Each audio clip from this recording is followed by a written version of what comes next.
Sir నమస్కారం sir. నమస్తే అండి. సార్ రేవంత్ రెడ్డి గారు ప్రధాని మోదీ గారి పైన కొన్ని ఆరోపణలు అయితే చేశారు. ఆయన అంతకుముందు అగ్రకులం వారికి చెందిన వ్యక్తి. ఇప్పుడు మాత్రమే లీగల్లీ కన్వర్టెడ్ బీసీ అని చెప్పేసి ఆరోపణలు అయితే చేశారు. ఇప్పుడు దీనిపైన పెద్ద రగడే దేశవ్యాప్తంగా కూడా నడుస్తుంది. అటు బీజేపీ వాళ్ళు రైజ్ అయిపోయి రాహుల్ గాంధీ ఇదే కులము, రాహుల్ గాంధీ ఇదే మతము అన్న రేంజ్లో కూడా విమర్శలు అయితే చేసేస్తున్నారు. సో ఇప్పుడు అటు మోదీ గారి కులం పైన, ఇటు రాహుల్ గాంధీ కులం పైన ఒక చర్చ అయితే జరుగుతుంది. మరి దీని గురించి మీరేం చెప్తారు సార్? అంటే మోడీ గారి కాస్ట్ అది ఓబీసీగా మార్చారు అనే దానిలో ఎవరికి భిన్నాభిప్రాయాలు లేవు.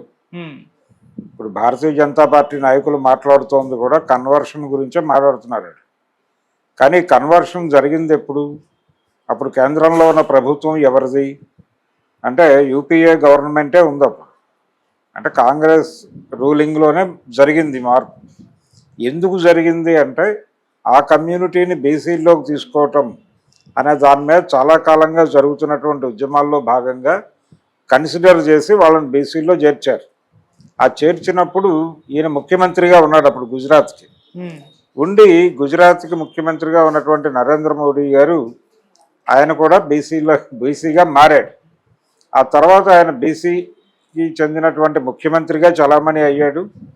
బీసీ ప్రధానిగానే ప్రమోట్ అవుతున్నాడు. ఇప్పుడు బీసీల చేతుల్లోకి రాజ్యాధికారం అనేటువంటి నినాదానికి నమూనాగా నరేంద్ర మోడీ ప్రధానిగా దేశ రాజకీయాల్లో క్రియాశీలకమైనటువంటి అత్యున్నత పదవిలో ఉండటం అనేది బీసీలకి గర్వకారణం అని ఆ పార్టీ ఇష్టం వచ్చినట్టు చెలరేగి వేదికల మీద నుంచి మాట్లాడే ఒక అవకాశం దొరికింది. ఈ అవకాశం వారికి కల్పించింది కాంగ్రెస్ ప్రభుత్వం అని ఇప్పుడు అమిత్ షా గారు చెప్పారు. ప్రపంచంలో ఆయన నిన్న జరిగినటువంటి ఒక సమ్మిట్లో ఆయన మాట్లాడుతూ ఈ విషయం ప్రస్తావించాడు. ఇలా చాలామంది మాట్లాడుతున్నారు కానీ ఆయనకి ఆ స్టేటస్ వచ్చింది యూపీఏ గవర్నమెంట్లో అనే విషయం మర్చిపోతున్నారు. నరేంద్ర మోడీ గారు ఆయన ముఖ్యమంత్రి అయ్యి ఆయన కులాన్ని ఆయనే బీసీలో చేర్చేసుకుని అలా జరగదు. కేంద్ర ప్రభుత్వం చేయాలి ఆ పని. అది యూపీఏ ప్రభుత్వం చేసింది. ఇది తెలియక రేవంత్ రెడ్డి గారు ఆవేశపడ్డాడు. అంతకుముందు అగ్రకులమే, ఆయన కాదని మేము అనటం లేదు. ఆయన మారాడు అంటే ఆయన మారటం అంటే ఆయన కన్వర్షన్ తీసుకోలేదు. భారతదేశంలో మతం నుంచి మతానికి మారడానికి అవకాశం ఉంది కానీ కులం నుంచి కులంలోకి మారటం అనేది కుదిరే పని కాదు. దానికి క్రతువులు నిర్ణయించలేదు ఇంకా. ఈ దేశంలో ఉన్నటువంటి మనుధర్మంలో లేదు అది. అంటే కులం మార్చటం, కులం మార్పిడి, మత మార్పిడిలు ఉన్నాయి. కానీ అంటే మత మార్పిడి కూడా మీరు ఈ మతంలో పుడతారంతే అని ఉంది. అక్కడ పుట్టడం కాదు. ఇప్పుడు గర్వాపసి అనే పద్ధతిలో వెనక్కి తెచ్చుకునే ప్రయత్నం. అలాగే ఇక్కడే పుట్టారు కాబట్టి మీరు భారతీయులు అయితే ఖచ్చితంగా హిందువులే అయి ఉంటారు. వచ్చేయండి వెనక్కి, మీకు ఏదో ఒక కులంలో మేము ప్రవేశం కల్పిస్తామన్న పద్ధతిలో గర్వాపసి అనే ప్రోగ్రాం నడుస్తోంది. అంతే తప్ప నేను కన్వర్ట్ అవుతాను ఫలానా కులంలో కంటే అంత ఈజీ కాదు. దానికి చాలా రూపకల్పన జరగాలి. ఆ రూపకల్పన జరిగింది, జరగకుండా లేదు. ఇక్కడ ఉన్న కులాలే ఉన్నట్టుగా లేవు. ఇప్పుడు చాలా గొప్ప కులాలుగా చాలామంది అవుతున్న కులాలన్నీ కూడా ఆ గొప్పతనంలోకి ప్రమోట్ చేసుకోవడానికి చాలా యుద్ధమే చేశాయి. సో వాటన్నిటినీ చరిత్ర అర్థం చేసుకోవాలి. ఇక్కడ జరిగింది ఏంటంటే చాలా కమ్యూనిటీస్ బీసీలో చేర్చమని డిమాండ్తో చాలా ఆందోళనలు జరగడం మనం చూసాం. కాపుల్ని బీసీల్లో కలపాలి అని చెప్పి చేగొండ హరిరామ్ జోగయ్య గారు వీళ్ళందరూ ఆందోళనలు చేశారుగా. ఇదే జరిగింది అక్కడ కూడా. అదో పెద్ద విచిత్రంగా మారుతారు కానీ వీళ్ళు ఆ కమ్యూనిటీని బీసీల్లో చేర్చమని ఒక ఉద్యమం జరిగింది. దానికి ఒక యాక్సెప్టెన్సీ వచ్చిన సందర్భంగా ఆ కులానికి చెందినటువంటి వ్యక్తి అప్పుడు గుజరాత్ సీఎంగా ఉన్నాడు. అతను కూడా బీసీల్లోకి చేరాడు ఆటోమేటిక్గా. ఈ ఉద్యమం సఫలీకృతం కావడం వెనకాల ఆయన ప్రోత్సాహం ఉంటే ఉండొచ్చు. కులపరమైనటువంటి ప్రోత్సాహం డెఫినెట్గా ఆయన వాళ్ళకి కల్పించి ఉండొచ్చు. అది కూడా తప్పు పట్టడానికి అవకాశం లేనటువంటి వ్యవహారం. ఎందుకంటే ఈ కుల పోరాటాలు అన్ని పార్టీలు చేశాయి. కాంగ్రెస్ పార్టీ కూడా చేసింది. కోట్ల విజయభాస్కర్ రెడ్డి గారి టైంలో కదా ఈ కాపు బీసీ డిమాండ్ ముందుకు వచ్చింది.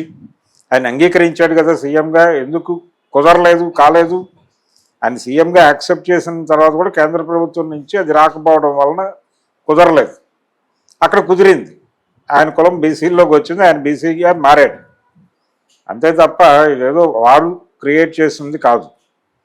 రెండోది ఈ కామెంట్ చేయటం పట్ల అంటే రేవంత్ రెడ్డి గారు అది క్లెయిమ్ చేసుకున్నాడు. ఆయన బీసీ మనస్తత్వం లేదు ఆయనకి. ఆయన అగ్రకులానికి చెందినవాడు. అనుకోకుండా కన్వర్ట్ అవ్వడం వలన ఆయనలో ఉన్నటువంటి అగ్రకుల లక్షణాలే ఉన్నాయి. ఆయన మనసు అంతరంగం అంతా కూడా బీసీలకు వ్యతిరేకం. బీసీలకు వ్యతిరేకమైన అగ్రకులపు అహంకారంతో ఉన్నటువంటి మోడీ తనను బీసీగా ఎలా ప్రమోట్ చేసుకుంటాడు అనేది ఈయన గొడవ. ఇందులో కొంత వాస్తవం ఉంటే ఉండుండొచ్చు, కానీ ఈ కులపరమైనటువంటి వ్యవహారాలను ప్రస్తావించేటప్పుడు ఇంకొంచెం కేర్ తీసుకుని, అంటే చాలా చోట్ల ఒక అణచివేతకు గురైనటువంటి కులం అది తమను బీసీల్లో చేర్చమని అడగటానికి అవకాశం ఉంది. అడుగుతున్నాయి. ఆ ఉద్యమాలను అన్ని పార్టీలు మద్దతు తెలియజేస్తున్నాయి. మీరు రేపు పొద్దున ఇంకేదైనా ఒక కాస్ట్కి బీసీల్లో చేరటానికి దానికి అర్హత ఉంది అని భావించి వాళ్ళు చేస్తున్న ఉద్యమానికి మీరు మద్దతు ప్రకటిస్తే, మళ్ళీ రేపు పొద్దున ఆ కులానికి చెందిన వాళ్ళు ఎవరైనా ఏదైనా పదవిలోకి వస్తే నువ్వు తిడతావా రేవంత్ రెడ్డి అని అవతల వాళ్ళు అడిగితే ఏం సమాధానం చెప్తాడు ఈయన? అందుకని ఆ కాంటెక్స్ట్, ఆయన మాట్లాడిన సందర్భము, ఆయన మోడీని టార్గెట్ చేసి మాట్లాడేస్తున్నాను అనేటువంటి ఉత్సాహంలో మాట్లాడేశాడు, కానీ చాలా ఇబ్బందులు ఉన్నాయి ఆ టాపిక్లోనే. ఆ టాపిక్లో ఇన్బిల్ట్ చాలా తలకాయ నొప్పులు ఉన్నాయి. అయినప్పటికీ వారు ప్రసంగం చేశారు. దాన్ని రకరకాల ప్రయోజనాల కోసం అది ప్రమోట్ అయిపోతుంది. ఆ వీడియో సర్క్యులేషన్లో ఉంది, మోడీ గారి వీడియో. ఇది ప్రచారం చేస్తున్న వాళ్ళల్లో, దీన్ని పబ్లిక్లోకి తీసుకెళ్తున్న వాళ్ళల్లో చాలామంది, అంటే ముస్లిం సామాజిక శక్తులు కూడా దీన్ని ప్రమోట్ చేస్తున్నాయి నరేంద్ర మోడీకి వ్యతిరేకంగా. ఇలా రకరకాల కాంటెక్స్ట్లో అది ప్రచారం అవుతోంది. అదే కోరుకున్నాడు ఆయన. అది మాత్రమే ప్రయోజనం. ఆ ప్రయోజనం ఆశించి చేశాడు. ఆ ప్రయోజనం నడుస్తోంది. దీన్ని ప్రతిఘటించడానికి ఇప్పుడు భారతీయ జనతా పార్టీ ఇంకొక వ్యూహాన్ని పన్నింది. అదేంటంటే, ఒకటి, ఆయన కులం మార్పిడి అనేది వారు చేసుకోలేదు. వారు చేసుకునే ప్రోగ్రాం కూడా కాదు అది, కేంద్ర ప్రభుత్వం చేసింది. కేంద్రంలో అప్పుడు అధికారంలో ఉన్నది మీ పార్టీయే. కాబట్టి మీరు మార్చారు, మేము మార్చుకోలేదు, ఆయన మార్చుకోలేదు. ఒకటి. రెండోది, మీ నాయకుడు చాలా సందర్భాల్లో జంజం వేసుకుని కనిపించాడు. చాలా సందర్భాల్లో మాది గోత్రం అని చెప్పుకుంటూ వచ్చాడు.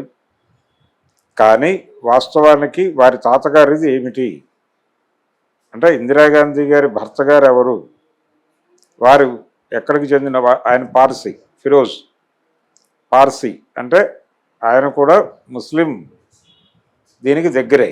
కాబట్టి ఆయన జొరాస్ట్రియన్ అని ఇవన్నీ మాట్లాడతారు, కానీ వారు కూడా ముస్లిం ఐడెంటిటీ ఉన్నటువంటి వ్యక్తే. ఆయన గాంధీ గారి కొడుకుగా దత్తతకు వెళ్ళి గాంధీగా మారాడు, అంతే. ఒరిజినల్ అదే. కాబట్టి మీరు ఎలా క్లెయిమ్ చేసుకుంటారు, మీ మతం ఏమిటి, మీ కులం ఏమిటి అని అడిగితే ఏం సమాధానం చెప్తారు అని ఒక దాడి జరుగుతోంది ఆల్రెడీ రాహుల్ గాంధీ మీద. ఆ దాడి కంటిన్యూషన్లో భాగంగా, ఓకే, మోడీ గారు అగ్రకులం నుంచి బీసీగా తనని తానే మార్చుకున్నాడు, మీరు చెప్పిన మాటలన్నీ ఓకే అనుకుందాం, కానీ మీ నాయకుడి పరిస్థితి ఏంటి, మీ నాయకుడిని ఎలా నమ్మాలి హిందూ సమాజం అని ఒక బీభత్సమైన ప్రశ్నలు లేవనెత్తి వాళ్ళ ముందు పెట్టారు. అంటే ఈ ఓట్ బ్యాంకుని తను కూడా అట్రాక్ట్ చేయడానికి మోర్ హిందూగా కనిపించే ప్రయత్నం రాహుల్ గాంధీ చేశాడు చాలా సందర్భాల్లో. అంటే మోడీ వెళ్ళని గుళ్ళకు కూడా ఈయన వెళ్ళిపోయి ఫోటోలు దిగి మార్కెట్లో పెట్టాడు. అలా ఆ సందర్భంగానే ఆయన తన గోత్రాలు ఇవన్నీ చెప్పుకునే ప్రయత్నం చేశాడు. గోత్రం లేని వారందరూ చెప్పుకునే గోత్రాలన్నీ ఈయన గోత్రంగా చలామణి చేసుకుంటున్నాడు అని కూడా భారతీయ జనతా పార్టీ ఆ రోజుల్లో విమర్శించింది ఆయన.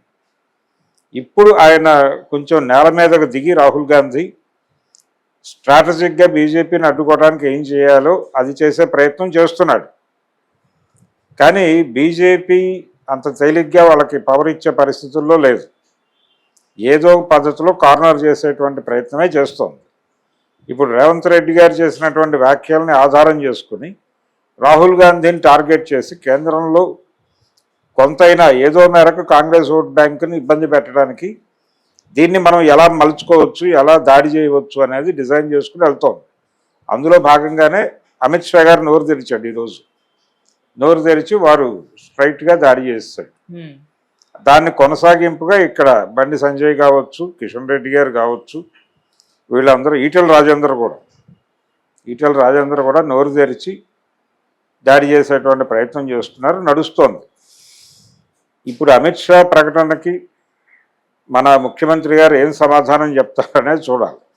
ఇది కేవలం తెలంగాణకు పరిమితమైన వ్యవహారమే కాదు, ఇప్పుడు బీసీలుగా మమ్మల్ని మార్చాలి అని డిమాండ్ చేస్తున్నటువంటి చాలా కులాలు తాలూకా పోరాటాలు కూడా ఈ పరిణామాన్ని గమనిస్తున్నాయి.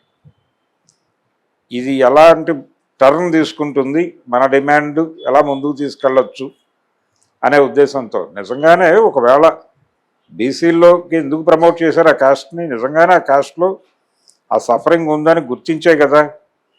అందుకని దీన్ని ఎందుకు ఇష్యూ చేస్తున్నారు? ఇంకా ఇష్యూ చేయాల్సినవి 100 ఉన్నాయి.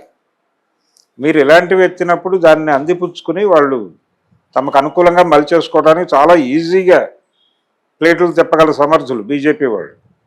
అందుకని రేవంత్ రెడ్డి గారు ఎందుకు ఇలాంటి చిన్న విషయాల మీద ఘర్షణ పడుతున్నట్టు, వాళ్ళతో ఇంతకంటే పెద్ద విషయాలు ఉన్నాయి.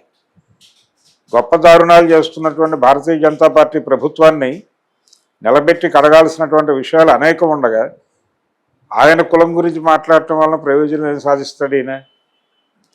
ఇది పైగా చాలామందిని ఇబ్బంది పెట్టేటువంటి అంశం కూడా. అందుకని ఈ విమర్శలు పర్టికులర్గా కాస్ట్ మీద, మతం గురించి వేరే, మతం గురించి మాట్లాడవచ్చు కానీ కులం గురించి మాట్లాడేటప్పుడు కొంచెం కాన్షియస్గా ఉండాలి. ఆ కాన్షియస్నెస్ తొలగితే ఇలాంటి ప్రమాదాలు వస్తాయి.